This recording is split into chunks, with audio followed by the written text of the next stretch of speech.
The white floors still smelled of bleach, like everything had been scrubbed clean, everything except the silence. She stood there, 6 years old, barefoot, pajamas soaked at the hem, blood pressed into the seams. One hand clutched her stomach, the other reached, then dropped. "Sweetie, your mummy with you?"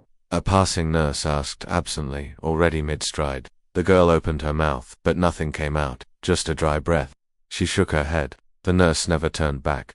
Further, down the corridor, 2 others whispered near the vending machine. "She's been standing there 10 minutes. I know they said her mother's being seen in trauma. Well, someone from Pez should come. They're understaffed." So they watched her, like you'd watch a screen with the volume off, like a scene you weren't part of. A security guard finally approached slowly, like the girl might bite. "You lost, little one?" he asked, voice low, not unkind, but cautious, like her presence might mean paperwork. She nodded, tried to speak again, failed. He crouched. "You hurt," she pointed at her belly. He sighed, looked down the hallway. Nurses avoided his eyes. One adjusted her badge, turned into a patient room. "Okay," he muttered. "Come on, let's get you somewhere warm." He led her hand on her shoulder to an empty wheelchair. She climbed in without a word. But even then, no one ran, no one called. No one asked why a child stood in blood without shoes. Narration, the silence wasn't a mistake. It was policy, practiced and passed down. Ignore, delay, deflect. That was the protocol, and she had already learned it. Black pain waits its turn. Sometimes, that turn never comes. The child sat quietly in the wheelchair now, eyes half closed, head tilting. The hallway buzzed around her. Phones rang, shoes clicked, but no one stopped. She hadn't said a word. She didn't need to. The blood had already spoken. Nurse Colleen Marks walked past her, lips tight. She glanced just once, then looked back at her chart. "Room 4 needs vitals retaken," she said flatly to the nurse beside her. The younger nurse, maybe mid-20s, paused. Her eyes fell on the child. "Shouldn't someone—" "She's not ours," Colleen interrupted. "Triage will handle it." "But not our patient," Colleen repeated, slower. "You follow the chain of care. You don't break it."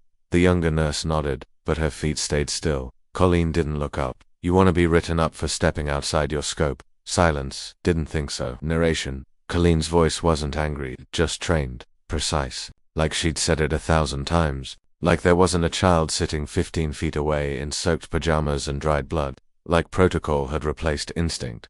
The younger nurse turned. She walked away slowly, but her head stayed turned toward the child longer than it should have. Long enough to see the girl's eyes blink, then drop. Someone dropped a file at Colleen's station. "Blood sugar panel in 2, the text said. "Got it." She took the file, never once looked toward the girl. Narration inside the sterile calm. The word care meant caution, not compassion. Scope meant boundaries, not bravery. The child, bleeding in bureaucracy, had fallen between the cracks, and Colleen, she never even stepped to the edge. She didn't flinch. She never did. Because flinching meant seeing. "Excuse me." Dr. Amara Wells spoke, slightly out of breath. "A little girl, pajamas, blood. Where is she?" Nurse Colleen didn't look up from her chart. "Are you family?"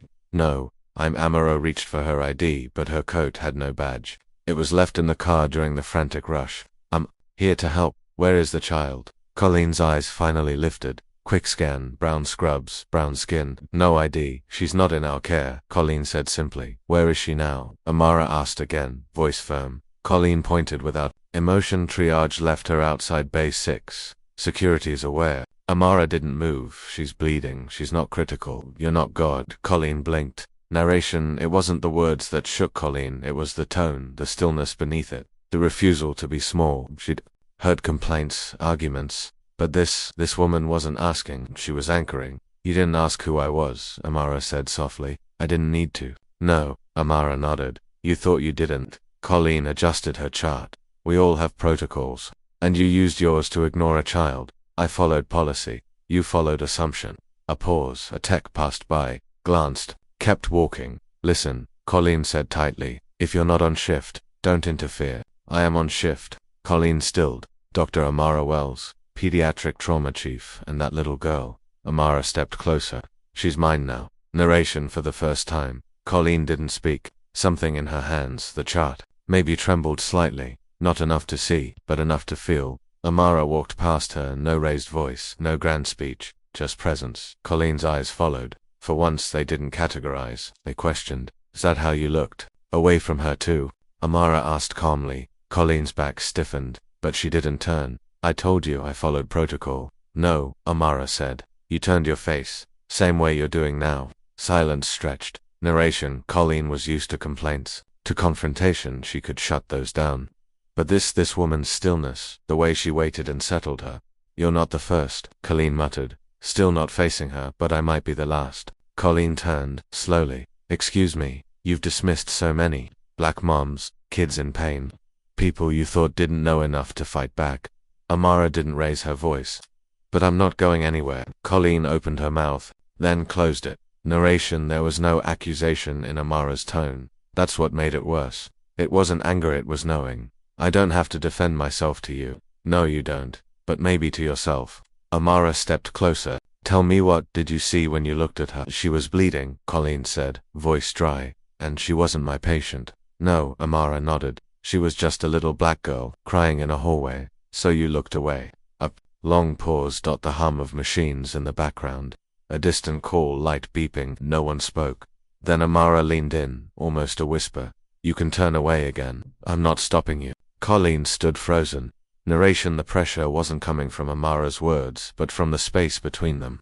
From the weight of having been seen. Amara didn't move. She waited, not with force, but with presence. And Collins, down at her chart, unable to meet her eyes. It was the smallest collapse. But it had started. Colleen's pen slipped from her fingers. Amara didn't raise her voice. She didn't need to. That little girl you ignored, she said softly. That's my daughter. The hallway didn't move, but it felt like it did. A nurse at the desk stilled. The janitor paused mid-mob. Even the air shifted denser, quieter. Colleen blinked. I didn't know. You didn't ask. Amara cut in. You saw her skin, her braids, her fear, and you decided she could wait. I didn't. You did, Amara said, voice steady. You decided. She wasn't urgent, wasn't worthy. Narration. It wasn't rage in Amara's eyes. It was history. Worn, layered, quiet. And it terrified Colleen more than screaming ever could. I treated who I saw first. Colleen mumbled. Amara tilted her head. You saw her first. Another silence. Someone behind them whispered. That was her daughter. Colleen heard it. So did Amara. She didn't look around. Just watched Colleen breathe faster. You said she wasn't your patient, Amara said. But she's still here, in pain, bleeding. Colleen opened her mouth. No words came. I didn't come here to fight, Amara said. I came to find her, and I did. In a hallway, crying alone. Narration. There was no echo in her tone, just weight. The kind that stayed in your chest long after words left the room. She matters, Amara whispered. Even if you never looked her in the eye. Colleen swallowed. Behind them, the hallway shifted again. A glance, a turned chair, averted eyes. The silence wasn't peaceful. It was full, heavy. Watching Colleen stepped back, almost instinctively. And Amara, she didn't move. She just stood still, unapologetic, unmoved. And in that stillness, the power changed hands. Colleen didn't speak. Couldn't. Amara didn't blink. You work in this hospital and you don't know who I am. It didn't land like a question. It wasn't one. Colleen's eyes dropped. Her lips parted like she might explain or plead, but nothing came. Nurse, near the supply station, muttered under her breath. That's the director's wife. The words didn't echo, but everyone heard them. Narration. It wasn't the title that hurt Colleen. It was what it revealed. That she hadn't seen, hadn't cared to see. I've been on this floor, Amara said. Her voice almost bored. Sat in the meetings, walked the rounds with him. Colleen nodded faintly, as if trying to catch up with reality unraveling in real time. Amara stepped closer, calm but close enough to make the space tight. You passed me, more than once, clipboard in hand, eyes forward. I didn't know, that's the point, Amara said, voice low. You never needed to. Narration. The silence was louder now. It wasn't just shame, it was recognition that this wasn't just about today. It never was. Colleen's hands trembled. She folded them. Quickly, Amara leaned just slightly forward. You can't fix this with a chart update. Or an apology whispered in private.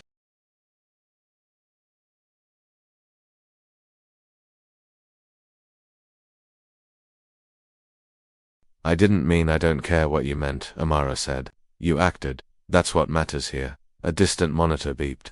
No one moved. Colleen's voice finally broke out, cracked and small. I made a mistake, Amara exhaled. Not relief, just release. No, you made a choice, and it cost a little girl her safety. She stepped back, still watching, still quiet. And for the first time Colleen felt truly seen, not as a nurse, as a woman stripped bare. She's got certifications stacked taller than her, someone muttered near the doorway. But Amara didn't look away from Colleen. Her face stayed unreadable. She's one of our best nurses. Another voice tried, hesitant, nervous. Amara blinked slowly. Is that what you lead with? Narration. Colleen's file was thick, framed photos, awards, glowing supervisor notes. But none of that cushioned what everyone suddenly remembered. I train new staff. I've always tried to do right. By patience, Colleen said, words stiff like armor she hadn't realized was cracking. Amara didn't raise her voice. You had a crying child in front of you, and you left her sitting there like she didn't exist. Colleen's jaw clenched. You think I meant to hurt her? No, Amara said. I think you didn't think at all. Narration. Somewhere in HR, complaints lived in locked drawers, buried under insufficient documentation and resolved internally. They weren't secrets, just stories. No one followed through. I remember one, Amara said quietly. A black patient left overnight with no pain meds. Complaint vanished 2 days later. That wasn't me, no, Amara agreed. But it sounds familiar, doesn't it? The hallway grew quieter. Even the machines sounded muted. Looked down. You don't know what it's like being watched for, every step, every chart. Like one wrong word could ruin you. And still, Amara whispered, you missed her. Narration. The room wasn't angry. It was heavy. A weight of what had been allowed, excused, hidden behind perfect records. I didn't think she was alone, Colleen said, barely audible. She wasn't, Amara replied. She had me. That's the part you missed. Colleen's mouth opened, then closed. And her silence finally told the truth. The smell of coffee, too strong. The boardroom lights flickered, cold and even. Amara sat at the end of the table. Her folder was open. Charts, community, stats, patient feedback. She spoke clearly. The East Wing sees the highest volume. Over 65% of them can't afford follow-up care. Silence. Then a chair creaked. A cough. A glance exchanged between two suits. So, Amara continued, steady, I'm proposing a small expansion. Just 3 rooms, basic equipment. It'll keep patients from circling back here every week. Another pause. Then laughter, short, dry, from across the table. Dr. Hayes, said Mr. Lawrence, one of the older board members, adjusting his cufflink, that wing doesn't bring in donations. Narration. It was said lightly, like a joke, but it carved deep. Amara didn't blink. I'm sorry. I thought this meeting was about care, not fundraising metrics. It's about both. Someone else said, you know how this works.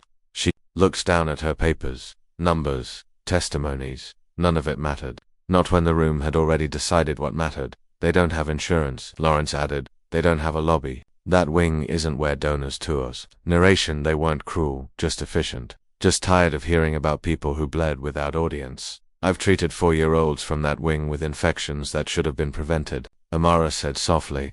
And you're telling me what matters is whether their parents write checks. A younger member shifted in his chair, eyes down. Amara closed her folder slowly. I just needed to hear it out loud. No one stopped her as she stood. No one said her name. And that silence, that cold, practiced silence, rang louder than any answer. The hallway outside 6A had been repainted since new floors, a different chair. But the silence. Amara still heard it. Now it echoed in the courtroom. Polished wood, clean suits, cameras just outside the door. She didn't turn when she entered, but she felt him, the father, back row, hands folded, eyes unmoving. A lawyer cleared his throat. Dr. Hayes, when did you first learn of the incident? In 6A. She adjusted the mic that night. I was off shift, but I came in when I heard. And the nurse on duty. Amara hesitated. Colleen Morgan. Narration. There was no emotion in her voice, just weight. Like each word had to pass through something thick before leaving her mouth. She followed protocol. The lawyer continued. Isn't that correct? That's what the report said. But you dispute it. I do. The opposing attorney stood. Objection. She wasn't present during the response window. Amara turned to the judge. I read the vitals. The monitor logs he coded. She waited. Define waited, the attorney said flatly. Amara's voice lowered. 3 minutes and 47 seconds. Narration. That number had lived in her body, like a scar under skin. She said it was triage, the lawyer prompted. She said his color confused the readings. A murmur from the benches. The judge raised a hand, quieting it. Amara's eyes flicked just briefly toward the father. He was 1 month old. She said, soft now. His heart stopped. and she paused to ask if anyone else looked sicker. Asterisk narration, the father didn't move, didn't flinch, but a slow breath escaped him like something long held in had cracked. Amara looked back down. She wrote followed protocol. I wrote negligence. The board called it a training gap. She paused. I call it a death. ChatGPT said. The courtroom emptied slow. The father stayed seated. Amara didn't approach, just met his eyes. A quiet nod passed between them. Nothing said, everything heard. Later that evening, in the hallway outside admin, the silence felt thicker. Hey doc. The voice came low from behind the supply cart. It was Reggie, former janitor, now overnight delivery staff. Uniform still gray, but the badge didn't match the floor. Amara turned, cautious. Reggie, he glanced around. Didn't think you'd still be here. After that, she didn't answer. He leaned in. Remember the nurse's station near to C? I remember that blind spot. It ain't no accident. Cameras start exactly 1 inch past the corner. Narration, she knew. Everyone did. But saying it felt like pulling a thread she'd never get back in. I filed a report once, Reggie continued. Slurs, wrong meds given. Chart went missing. I remember you disappeared. They moved me to pediatric supply. Thought I'd shut up, and then he looked away. HR called me, ... Then stopped. My hours dried up next month. They outsourced the night crew. Asterisk narration, she watched his face, not angry, not bitter, just tired, worn in the quiet way that didn't heal. Why now? She asked. 'Cause I saw your name on that witness list today. I beat past. They don't leave fingerprints. He muttered. But they don't clean 'em either. She stepped closer. You still got the report? His eyes held hers. Wouldn't be talkin' if I didn't. Narration, something shifted between them. Not loud, just ...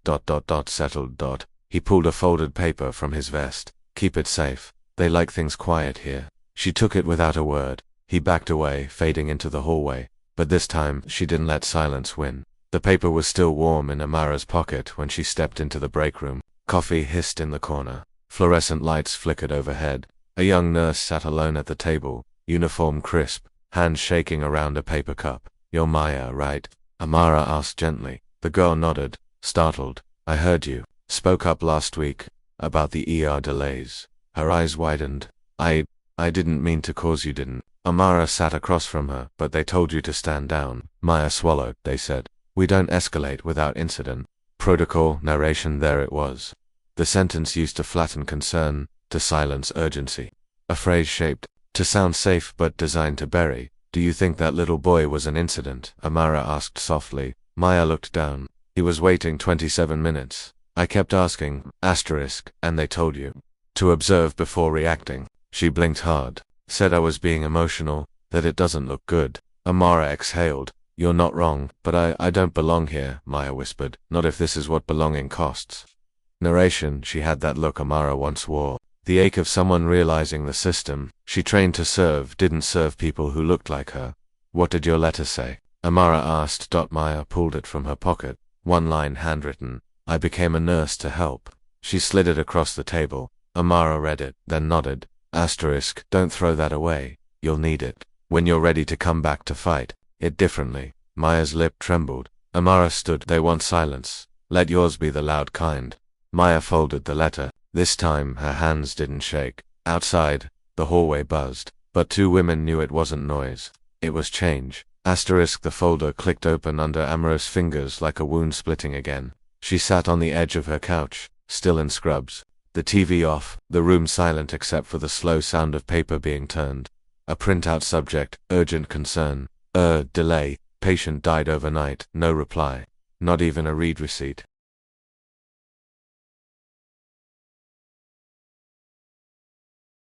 Narration, it wasn't data. It wasn't research. Each line was someone's breaking point. Someone's child. Someone's mother who didn't get to advocate for themselves because they were unconscious. Bleeding. Alone. She picked up a note scribbled in shaky handwriting. They said we waited too long, but they were the ones who made us wait. There was a knock at the door. Come in, she said quietly. A young man entered, suit jacket, two big eyes, nervous. I'm from legal, he said. Got your message, you said. You had documentation. Amara stared at him for a long beat, then pushed the folder toward him. He opened it, read one page, then another. His hand paused on a photo, a little girl holding a teddy bear outside. A funeral home. These weren't filed officially, he murmured. They weren't allowed to be. she replied. He looked up. You know submitting this puts your job. I know. Silence stretched, the kind that said too much. This is a lot, he whispered, more than I thought. Amara leaned back. It's not everything, she said, just the pieces. They didn't shred narration. She wasn't holding evidence. She was holding what the system had tried to forget, and for the first time someone was reading it without looking away. He nodded slowly, closing the folder like it was radioactive. Need time, he said. You've had years, she said softly. He didn't argue, just stood up, quietly shaken. The conference room was colder than usual. Maybe it was just the silence. Amara sat at the long table, binder closed in front of her now, hands still. When her name was called, she didn't clear her throat or fumble. With notes, she just looked up. I've reviewed the cases. All of them, she said. I've seen where the paperwork ends, and where the truth keeps going. A chair creaked. No one spoke. She continued, voice even. Protocols were followed. That's what the records say. But patients still died waiting. Families still left without answers. So I'm asking, what exactly are we protecting? Someone tapped a pen. Another pretended to check his phone. We protect ourselves from lawsuits. Dr. Jensen finally muttered. That's reality. Amara nodded slowly. That's not reality. That's strategy. Across the table, a younger nurse whispered. She's not wrong. The words hung in the air like glass about to crack. Narration, no yelling, no slamming fists. Just the unbearable weight of truth, passed gently across the table to calm to argue with. Amara glanced at the panel. Every time a patient files a complaint, we document their tone, not ours. Every delay gets a timestamp, but never a reason. We're building protection, not care. An older administrator shifted uncomfortably. You're accusing us of— I'm not accusing anyone, Amara interrupted, her tone steady. I'm asking why we let policy matter more than people. The room went still. One by one, faces looked down at their files. Even Dr. Jensen said nothing more. Narration for the first time. They weren't defending themselves. They were listening. Not because they agreed, but because her voice, too calm to be dismissed, made it impossible not to. The wall didn't fall, but it cracked. The hallway outside the break room was quiet, just the hum of the vending machine and the faint clink of mugs being rinsed. The young nurse, Lena, stood just inside the door, her arms crossed tight like she was holding herself together. Inside, Brian from HR was stirring sugar into his coffee, slow, distracted. Lena didn't wait for him to speak. You should check the logbook, she said softly. Brian looked up, startled. She didn't flinch. The medication log, 3rd floor. Start with April 17th, he frowned. Why? The dates won't match, she said. I used to fix them, Colleen asked. Me too, said no one ever checks. Narration. Lena had always been the quiet one, too soft-spoken, too careful. But sometimes silence wasn't fear, it was gathering. Brian's spoon stopped mid-stir. You're saying I'm saying people died while she covered her shifts from the desk. I'm saying we signed forms we didn't see, and I'm saying I don't want to be part of that anymore. He stepped back. Coffee forgotten. Why now? Lena's voice trembled, but held, because Amara sat in that room, and she didn't shake. She didn't raise her voice. She just told the truth. And none of you looked her in the eye. Brian was quiet, his eyes dropped. Narration. He wasn't a bad man, just another man who thought silence meant safety. But even safety starts to sweat under a quiet truth. Lena turned to leave, then paused. She used to laugh about you, you know, said you'd fold if someone just whispered wrong. She didn't smile when she said it. Then she walked out.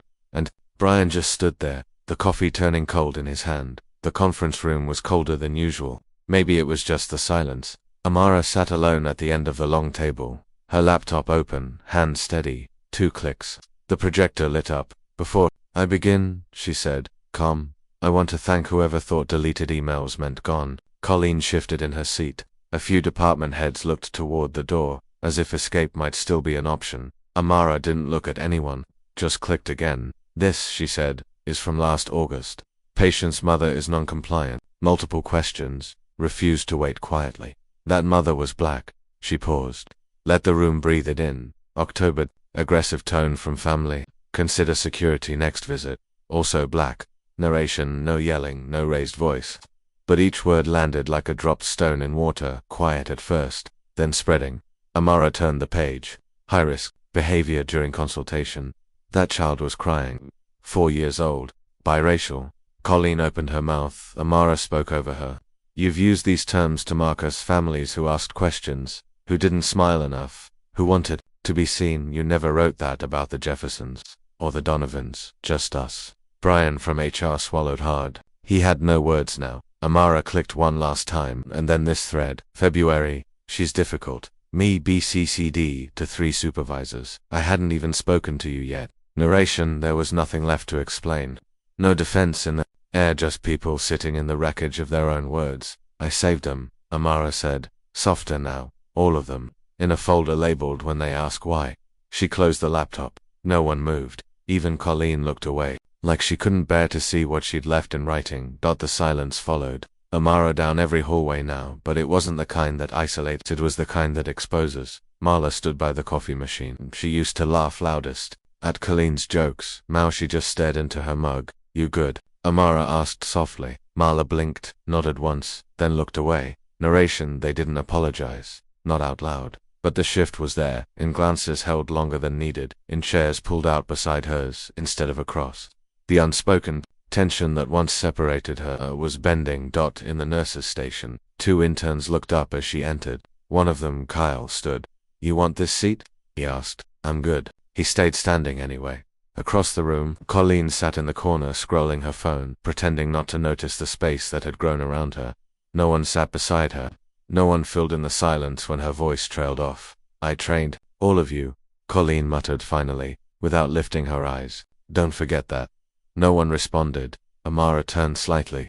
We haven't, she said. That's why it matters. Narration. No clapping.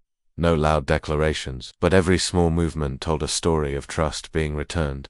Not because people were told to believe, but because they saw for themselves later. By the elevator, Sarah from admin leaned close. I used to think you were cold, she whispered. Now I think you were just tired of surviving. Amara smiled faintly. Still tired. The doors opened. She stepped in. Sarah didn't follow, but she stayed staring at the closed doors long after they shut, like she finally understood something she'd never asked. Narration. Truth doesn't need applause. It just needs space. And silence, when it changes sides, says more than noise ever could. Colleen stood near the nurse's station, eyes fixed on the scuffed floor tile where the little girl had cried just days ago. No one approached her, no one offered comfort. Asterisk. A printer word somewhere in the background. A blood pressure machine beeped unanswered. A young nurse, Janelle, walked past slowly, chart in hand. She didn't stop, just glanced sideways. You picked the wrong child, she said, quiet as breath. Colleen turned sharply. Excuse me. Janelle didn't look back. You heard me. Narration. It wasn't rebellion. It wasn't even disrespect. It was a shift. The kind you can't undo once it started. I have worked here for 22 years, Colleen called out. Her voice cracked more than she wanted. I built this hallway, this team. Janelle paused and still didn't see her. Colleen blinked. She was crying. Alone. That's not my fault. Janelle finally turned, her tone steady. It is when you walked by. Narration. Colleen opened her mouth, closed it. The wall clock ticked behind them. Asterisk. You think this is justice? Colleen asked, voice smaller now, making me the villain. No, Janelle said, walking again. That part you did yourself. Narration. Power doesn't always leave with sirens. Sometimes it just walks away quiet, calm, sure of itself. Colleen remained still as people moved around her. Not toward her, not with her, just around. In the corner, someone whispered, she's not even crying this time.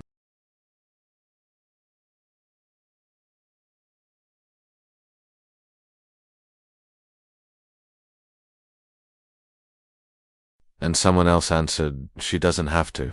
Narration. Colleen looked at the door where the girl had once sat trembling. For the first time, she looked like she finally saw it. Not just the child, but what it cost not to care. A low hum filled the town hall. Cameras, lights dimmed, chairs lined too neatly for comfort. Colleen sat rigid in the second row, jaw clenched, eyes darting toward the stage. She hadn't expected a crowd. Narration. No one had. Town halls were usually quiet affairs. Policy talk, budget approvals, a box to check. But this time they watched. Amara stood by the side wall, not scheduled to speak. She wasn't listed, but she was there. Present.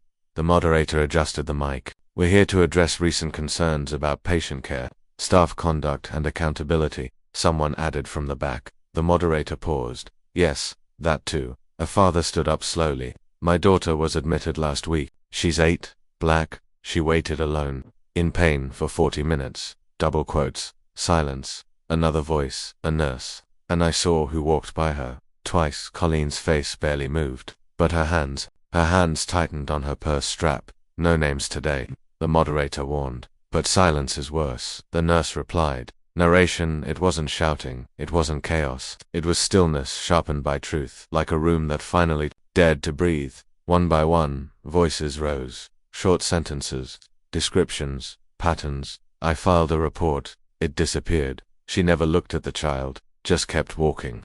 Security asked me if I was lost, and I work here. Colleen shifted in her seat. The lights were too hot, the room too quiet. Then Amara stepped forward. No speech, no paper, just a soft line, spoken directly into the mic. She's not just my daughter, she's your patient, your responsibility. And that was it. No applause. Just silence. Heavy, honest, unavoidable. A soft click echoed as the first slide appeared. The screen glowed red, not bright, but enough to make people squint. A line graph, sharp dips, ugly spikes. The title was simple: Average Wait Times by Race, Pediatrics. Colleen didn't blink, but her shoulders twitched. The moderator cleared his throat. This data is from the last 3 years, compiled independently, verified twice. No one responded. Narration, there's a difference between accusation and evidence. And tonight, there were no stories. Just facts. The next slide. Unanswered. Emergency alerts. Black children versus white. Someone exhaled, low, almost shaky. A young woman in scrubs shifted in her seat. We all knew something felt wrong, she murmured. No one wanted to prove it. Another nurse whispered back. Colleen sat still, but the red light from the screen made her look flushed. The moderator continued. Code blues. Response times, admission delays, ICU access. It's all here. Slide after slide. One chart showed pediatric fatalities within the first 48 hours, disproportionately black. Another, number of internal complaints unresolved. Colleen finally spoke, voice low. Where did this data come from? Your hospital, someone answered. Narration, she wasn't just being seen now, she was being measured. And math doesn't blink. Amara didn't say a word, but when the final slide appeared, systemic neglect isn't random. She looked straight at Colleen. Colleen looked down. Someone coughed. Another chair creaked. The room wasn't loud, but something had shifted. Not in noise, not in chaos, in knowing. The moderator stepped back. We'll pause here. No one moved. Then the softest voice from the front. Let the numbers speak. And they had. The screen dimmed. Charts faded, but the weight they left behind did not. A chair scraped quietly as Dr. Benjamin Wells stood. No announcement, no preamble, just presence. He didn't walk fast. He didn't frown, he just moved. Colleen's spine stiffened, her fingers curled. Beneath the table, Dr. Wells reached a microphone, then stopped. He didn't touch it, he simply looked at her, not with anger, not even disappointment. Something quieter. Recognition. Narration, there are stares that screamed. His didn't. It stripped excuses, exposed what silence had cost. Colleen held his gaze for 3 seconds, then looked away. No one breathed. Wells finally turned to the screen. You've all seen it now. His voice was calm, too calm. To calm. The numbers weren't new, they were just hidden. A murmur swept the back. Someone shifted. Wells didn't flinch. Every child we failed, their name never made the slide. Colleen opened her mouth, closed it again. He turned to the room. How many of you ever questioned the patterns? No one answered. He looked back at Colleen. And how many protected them? Her lips parted. I didn't. You didn't stop it. That landed harder than yelling ever could. Narration. In that pause, something inside her cracked, not loudly, but enough. Wells stepped away. This isn't just about policy. It's about what we choose not to see. He turned, walked back to his seat, never raised his voice. Just before sitting, he glanced again at Colleen. This time, not with judgment, but with something heavier. Finality. She blinked fast, as if holding something back. The room stayed silent. No one moved, because sometimes a stare finishes what a speech never could. A hand went up from the third row. Small, brown, steady. Dr. Wells hadn't sat for more than a minute when the voice followed. Soft, almost unsure. I was here, the woman said. Eyes turned. She stood slowly, one hand clutching her purse strap. The other held nothing now. You told me he was stable. Colleen didn't move. The mother took one step forward. You said his numbers were within range. I asked you to check again. You said I was being dramatic. Silence spread like smoke. Colleen blinked once. That was you said he was stable. Her voice didn't rise, didn't shake, but her words landed like steel. Narration: some grief is too full for yelling. I begged you to look at him. You didn't touch him, you looked at a screen. Wells stayed still. So did the rest of the room. My son's name wasn't on the chart. Her throat tightened, but she didn't stop. Because he didn't make it to discharge. Colleen finally looked up. I followed protocol, and I followed you, the mother said. I trusted your face, trusted your white coat. A nurse in the back looked down. Narration: Colleen had heard angry parents. But this wasn't that. This was something worse. You told me he'd be fine. I believed you. I went home. The pause after that was brutal. When I came back, he wasn't breathing. And you said, we did everything we could. The woman's hands dropped to her sides. You didn't even touch him. No shouting, no tears, just truth. She turned to leave, but before stepping out, she whispered, you called me dramatic, and that was the only thing Colleen heard for the rest of the day. Colleen didn't respond. Not right away. Her eyes stayed on the exit long after the mother had left, but her fingers, they moved. Subtle, restless, thumb rubbing her palm, nails pressing into each other. She forced a smile, the kind she'd worn 100 times in patient meetings, controlled, professional, distant. I understand emotions are high, she began, voice flat, words rehearsed. But we also have to look at the bigger. You don't get to say that, said Dr. Wells. Her head snapped toward him. Excuse me. Wells didn't raise his voice. You heard me. Narration: she was used to being defended by other doctors, by hospital admin, by the board, but not today. I followed protocol, she said, tighter now. Vitals were recorded. Nurse sign-off was clear. I have documentation. But you didn't listen, Wells said quietly. That boy's mother did, and she knew something was wrong. Colleen swallowed, her hand twitching again, quick, then still. She came in twice, he added. Same day I had to code yellows and a short staff and a living child, Wells said, cutting her off. Who's now not here? Narration: Colleen's chin held, but her chest rose sharper now. She tried to blink it away. Her face stayed calm, but her fingers curled tighter around each other. I didn't mean. She stopped. I didn't intend. You looked her in the eye, he said, and told her he was fine. No anger, just wait. Colleen let out a shallow breath. Her fingers trembled once more. Someone coughed in the back. A chair shifted. No one spoke. She tried again to smile. But this time, even her lips betrayed her. And when she looked down at her hands, they were already shaken. ChatGPT said. Wells turned the monitor without a word. Colleen didn't move, but her eyes did. Slow, careful, controlled. The screen showed more than numbers. It showed warnings, quiet ones. Patient notes, flagged, not in bold, tucked under low priority. But they were there. He tapped once. Read the timestamp. Her mouth parted, then closed. That was 3 hours before the boy coded, he added. I didn't see that, she said quickly. You didn't want to. Narration: the room didn't fill with outrage. No shouting, no reactions. Just a collective inhale no one let out. Colleen scanned a second file. A complaint. Nurse's initials. I followed what was there, she said. I'm not the only one, but you were the pattern, Wells interrupted, and patterns don't lie. Colleen's jaw clenched. She crossed her arms tight, defensive. The silence spread. Even the receptionist at the back paused her typing. Wells leaned forward, voice low. You don't need to answer me, he said. You already did. Narration: the screen stayed lit, her name on repeat. A quiet chorus she couldn't explain away. Stillness filled the room again, not because of shock, but because everyone, finally, saw the truth. And no one needed to say it out loud. Colleen's voice broke the stillness. It wasn't personal. Nobody answered. Even the lights in the room seemed quieter. I didn't look at their names and disillusioned anything. I followed protocol. She stopped, tried to clear her throat. Wells didn't blink. You mean you didn't notice? I mean, her lips trembled. It wasn't intentional. Narration: her words didn't land like an apology. They landed like habit, like something she'd practiced for meetings that never felt like this.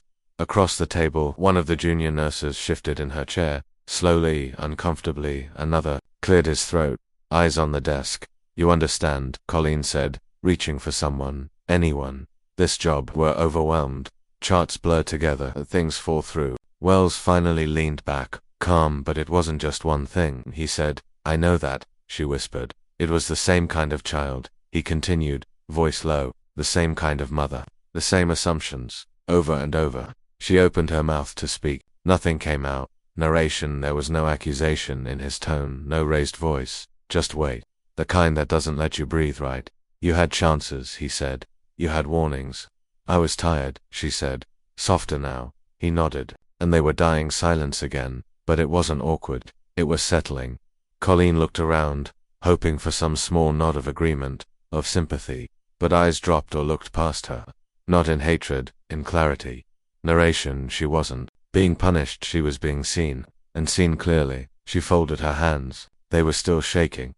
Maybe I didn't mean it, she said, almost to herself, but you did it. Wells said. She didn't argue this time, she just nodded. ChatGPT said. A pause after Colleen's nod stretched long, not heavy, just quiet. Then Amara stood. No shuffle of paper, no clearing throat, just stillness rising. She didn't look at Colleen, not at first. She looked at the room, every face. When my daughter called out for help, she said, her voice even. She wasn't asking for pity, she was asking for breath. Narration, no tremble, no heat, just precision, the kind that cuts without needing to wound. Say it wasn't personal, Amara continued, finally turning to Colleen, but it was repeated, and that is personal. Colleen lowered her gaze. My child didn't know protocols, Amara said. She only knew she couldn't breathe, and the nurse with the badge chose to look away. One of the residents shifted, slowly. You didn't need to scream to be heard, she said softly, but my child cried, and you chose silence. Narration, there were no gasps, just a soft intake of air like the room realized it had been holding its breath. Colleen blinked fast. Still didn't speak. You want us to believe it wasn't meant, Amara said. But the truth is, you meant not to see her, and that was enough. Someone near the back gently pushed a tissue box across the table. Colleen didn't reach for it. Intent does not erase impact, Amara finished. The room didn't explode. It turned, not loudly, but certainly. Narration, the shift wasn't spoken, it just settled, like snow. Quiet, but everything looked different after. Amara sat back down. No look of victory, just presence. And Colleen, she didn't lift her head.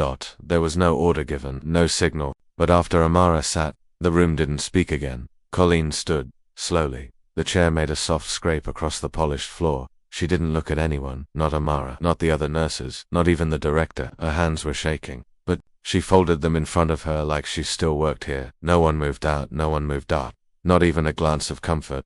Narration, she had lived her life behind the shield of policy. Process, pressure, but none of that followed her now. Just the sound of heels on marble, sharp, distant, echoing.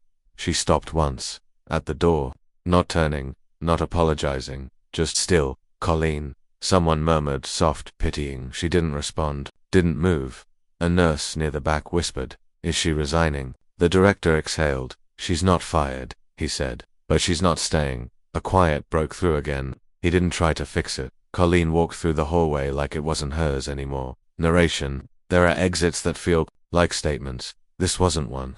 This was a release of all the safety she once mistook for strength. Her badge caught the light for just a second, then vanished behind the doorway. No applause, no scorn, just the absence of power, and in that silence, something shifted. The residents looked at Amara differently now.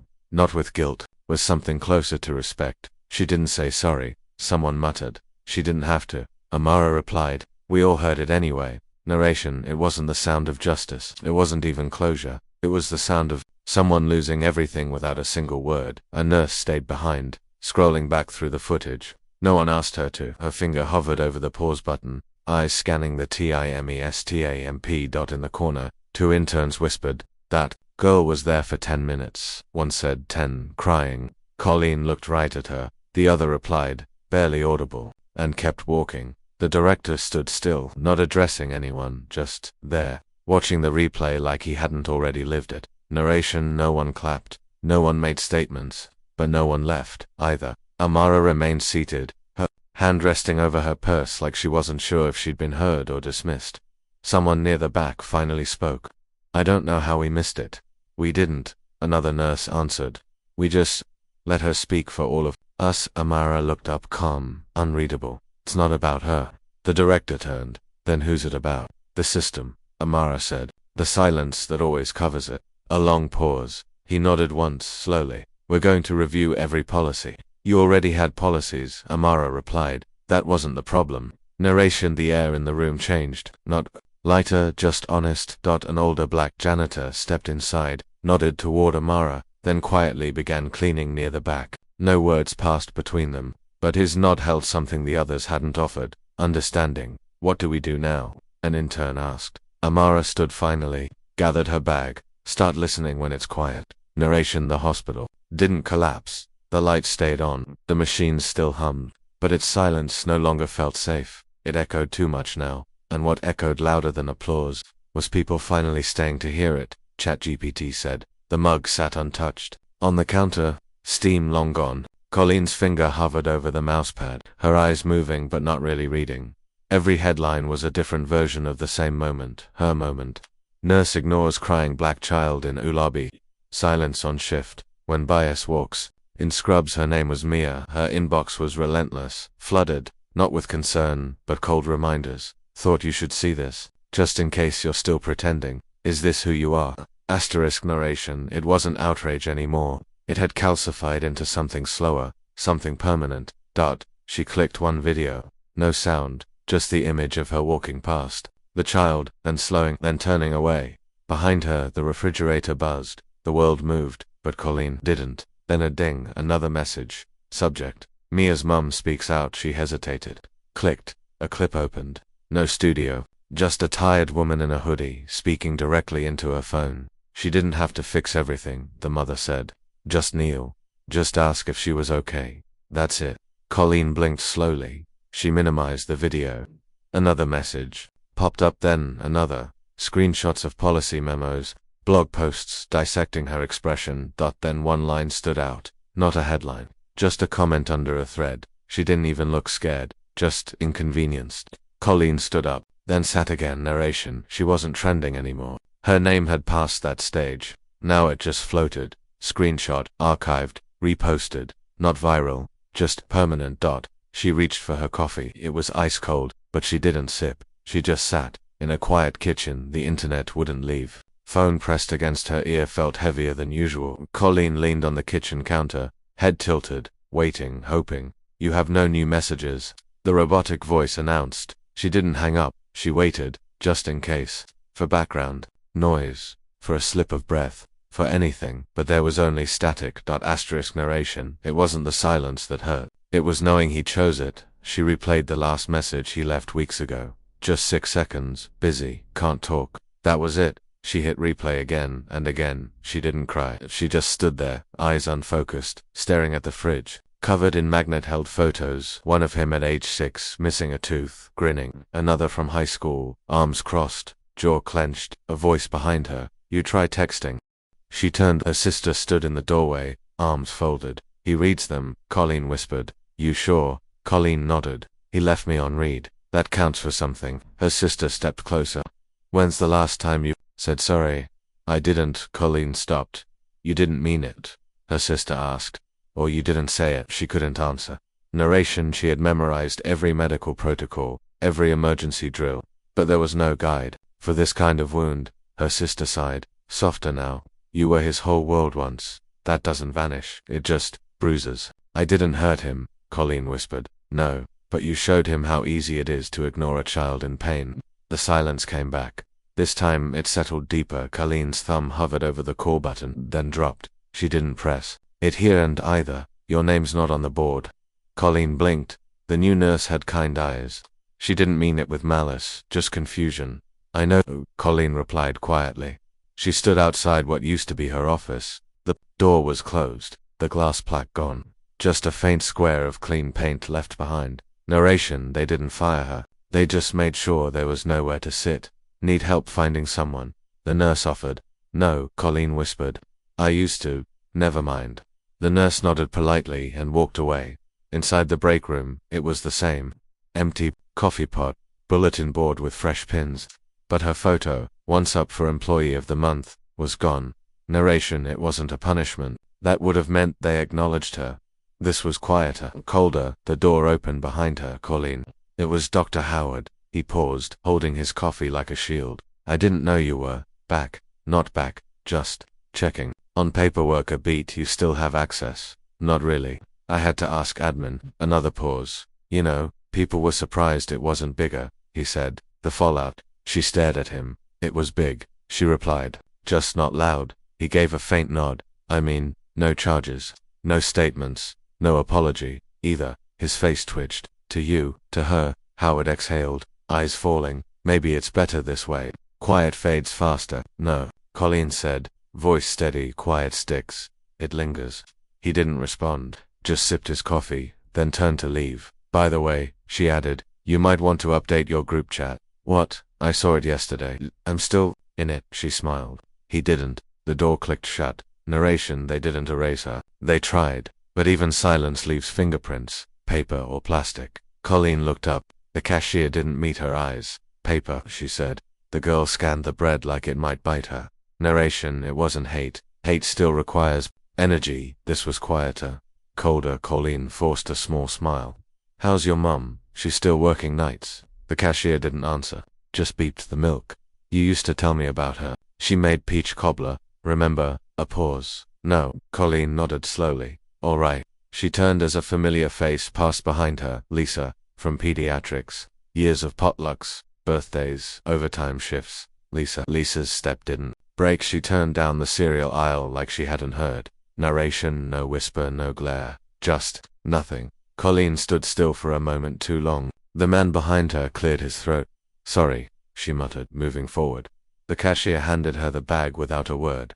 Thank you. The girl didn't look up, just started scanning the next customer's chips. Outside, Colleen sat in her car and didn't start the engine. Her hands rested on the steering wheel like they were waiting for permission to move. Narration, there had been petitions once, outrage, even threats. But this was worse. The phone buzzed in her purse. Unknown number. She stared at it, then let it ring. She looked out at the parking lot. A man she used to greet with a smile walked past. Their eyes met. He looked through her. Narration, not rejection, not forgiveness, just deletion. Colleen exhaled and started the car. As the engine hummed to life, she whispered, almost to herself, I'm still here. No one replied, but for the first time, the silence didn't win. The hallway lights flickered overhead as Colleen stepped into the clinic lobby. No heads turned. She walked to the front desk, waiting while the receptionist typed. We're fully booked. The receptionist said, eyes still on the screen. I didn't say what I needed. A pause, then. Doesn't matter. Narration, there had been no sirens, no public firing, no lawsuits, but the doors. They knew when to close. Colleen stepped back. From the far side of the room, an elderly black woman stood slowly, leaning on her cane. Their eyes met. You still come around here? The woman asked, voice steady. I'm just here to... What hill? Colleen's throat tightened. I made a mistake, she said, barely above a whisper. The woman blinked. Mistake. Baby girl almost died. Colleen didn't argue. Narration, there had been no judge, but the sentence was clear. She turned to leave. You think silence means we forgot? The woman added. We didn't forget. We watched. Colleen nodded. I know. She reached the door. Behind her, murmurs stirred, patience shifting, eyes following, not with hatred, but memory. Miss Colleen, she turned. Young man stood. Now, janitor. Quiet. Always had been. He didn't smile, didn't glare, just met her eyes and said, you should go. She looked at him, then the room. Then walked out. Narration, justice, didn't shout. It whispered behind locked doors, echoed in unreturned calls, lived in how people looked away and remembered at the same time. She once led in that building. Now her name didn't live in it. Not erased. Just set down where everyone could see and choose. The refrigerator door clicked open, then shut again. Amara stood still in the quiet kitchen. The hum of the overhead light buzzed faintly above her. Her eyes landed on the paper. A child's drawing, crooked lines, bold colors, small hands. She leaned in.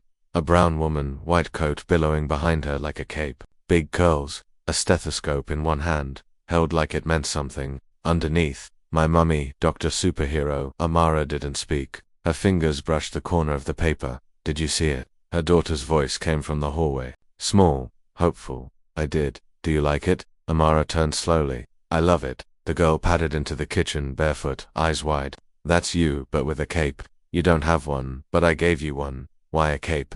Asterisk, because when that lady was mean to me, you didn't yell. You just looked at her, and she got quiet, like you had powers. Amara smiled, but her eyes were wet. Narration, there was no headline, no public apology. But something shifted in her house. Something louder than any courtroom verdict. You remember that day? Yeah, I remember everything. Amara crouched, pulled her daughter close. You weren't supposed to hear all that. I did. A beat, but it's okay. I wasn't scared after. You made it okay. Silence. Then the girl added, one day I'll be a doctor too, like you, but with a pink cape. Amara laughed, quietly, wiping her cheek with the back of her hand. Pink cape, huh? The girl nodded, and big earrings. Amara stood, kissing the top of her head. Then I'll make sure I leave that cape hanging up for you.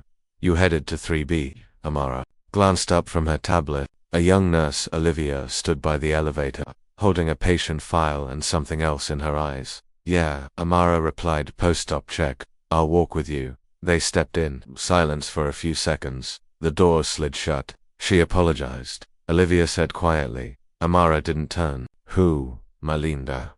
From the PES unit. The one who, I know who. A pause. Asterisk, she said she didn't know what got into her that day, said it wasn't personal. Amara raised an eyebrow, still facing forward. It never is.